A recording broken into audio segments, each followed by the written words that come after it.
Le but donc c'était d'écrire des textes qui sont aussi différents les uns que les autres sur le mouvement. Donc là en premier lieu on va faire un petit écrit sur le voyage, le nom d'un moyen de locomotion.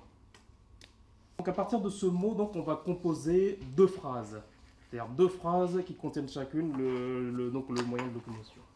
Mon mot c'était avion et les phrases un voyage en avion qui est apaisant si l'on contemple les nuages. Et la deuxième phrase, regarder un avion sur la plaine d'Atis. Locomotive. Autrefois, il y avait encore des locomotives avec du charbon qu'il fallait fournir souvent et qui étaient sûrement très fatigants. Je prends l'avion pour partir dans les îles. Cet avion est gigantesque. Normal, c'est la première fois que je le prends. Parmi ces deux phrases, on va en choisir une qui va être l'introduction de ce texte. Et à partir de là, je vais broder un texte qui va se conclure par la deuxième phrase qu'on n'a pas utilisée. D'accord, alors on n'est pas forcé de se rapporter à la première phrase si ça ne nous plaît pas. Je prends l'avion pour partir dans les îles qui est les Antilles. C'est l'euphorie. C'est la première fois que je pars aux Antilles. Je n'ai pas dormi de la nuit tant je suis excitée par ce voyage.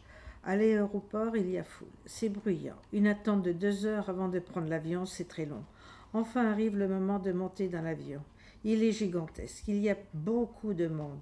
D'installer. L'hôtesse nous accueille. Elle est très gentille. Heureusement, les billets sont numérotés pour retrouver notre place.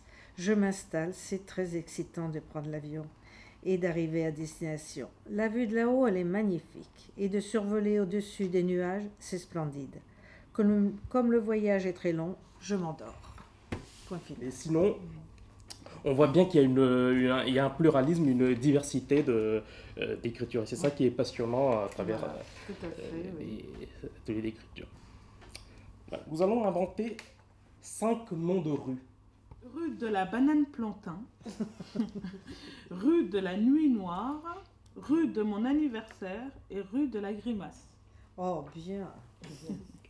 Rue des Rossignols, rue de la Merlepique, rue du Pont qui craque, rue de la Joie, rue du Saule qui pleure. Rue des Amoureux? Rue des Amoureux. Oui. Rue des Rochettes, rue des Mimosas, rue des Marguerites et rue des Koalas.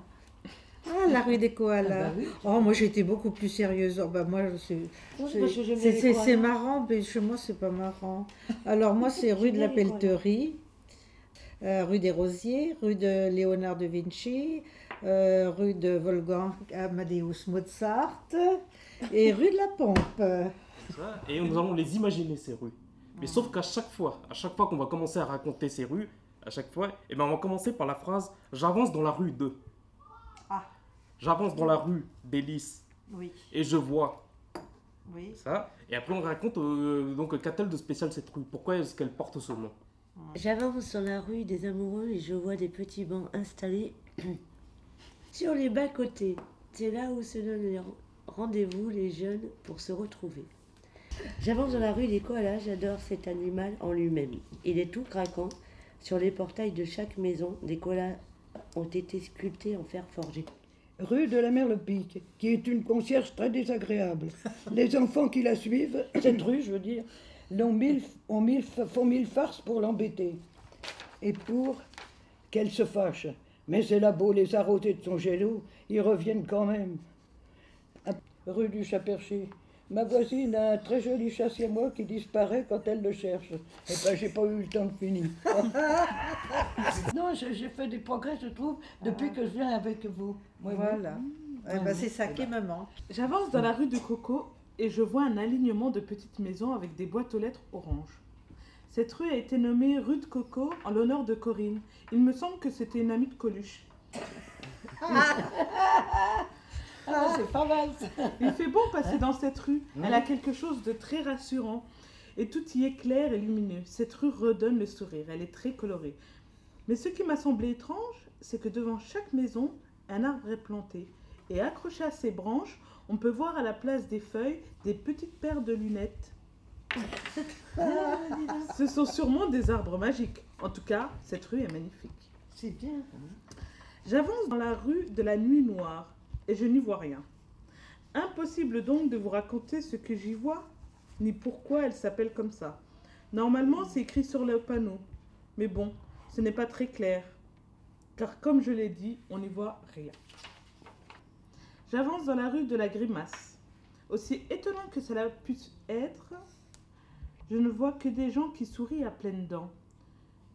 Je m'attendais à croiser au moins 2 ou 3 grimaces, mais non, rien. Comme on peut le voir, certaines rues portent très mal leur nom. Je continue à avancer pour être sûr, et là, au bout de la rue, c'est moi qui commence à faire la grimace. Le panneau indique « Voie sans issue ». Bravo. Si je dis t'envoies la cruche à l'eau qu'à la fin elle se casse, il y a une idée de mouvement.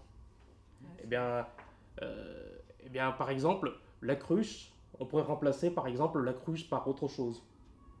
Il faudrait nous citer les proverbes et puis on pourrait broder dessus. Oui. Alors. Rien ne sert de courir, il faut être patient pour arriver au but.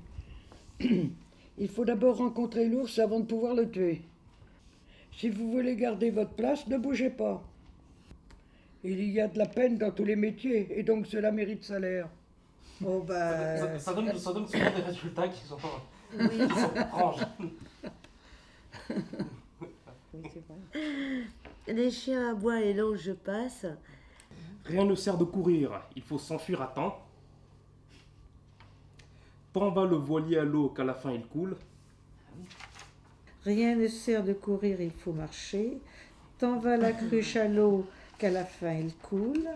La biche change un homme. Qui va à la chasse oublie ce qui se passe autour de lui. Au début, la première séance, c'était vraiment difficile. Et en fait, c'est parce que je me mettais des barrières. Ah oui. Voilà. Et là, comme je me dis que de toute façon, j'écris vraiment ce que j'ai envie d'écrire, D'accord. sans me mettre Oui. de limites, Ouais. en se disant « Oh non, je vais pas marquer ça, parce que... C'est-à-dire qu'il y a l'écriture et puis aussi par le fait qu'il y ait, comme étant donné qu'il y a la lecture en groupe, et bien par le biais de ce moment de partage, c'est que les uns peuvent apprendre de l'écrit des autres. Oui, c'est ça. Donc l'objectif, comme je l'ai dit aux participants, c'est de sortir l'écriture dans un cadre du cadre éducatif, littéraire auquel nous sommes toujours confrontés. Parce que lorsqu'on parle d'écriture, on a en tête les rédactions qu'on a fait à l'école, les articles à écrire, l'écriture dans le cadre du roman. Et bien, nous, par le biais de notre association, nous proposons l'écriture sous forme de jeu pour dire que non, Voilà. l'écriture peut être pratiquée par Ça- tous. ça- L'idée d'écriture, c'est justement de ne pas se prendre au sérieux en fait. Et essayer moi déjà de me débloquer, hein, de m'ouvrir parce que je suis trop enfermée. Voilà, si on est trop... Notre but, c'est tout simplement de libérer les gens, c'est de proposer l'écriture afin que les gens puissent se libérer des contraintes que souvent ils se sont imposées eux-mêmes. Ceci afin de proposer l'écriture dans un cadre plus ludique. Car nous proposons l'écriture sous forme de jeu. C'est aussi ça donc le but de notre association. Très bien. Je vous remercie infiniment. Moi je vous remercie pour votre participation.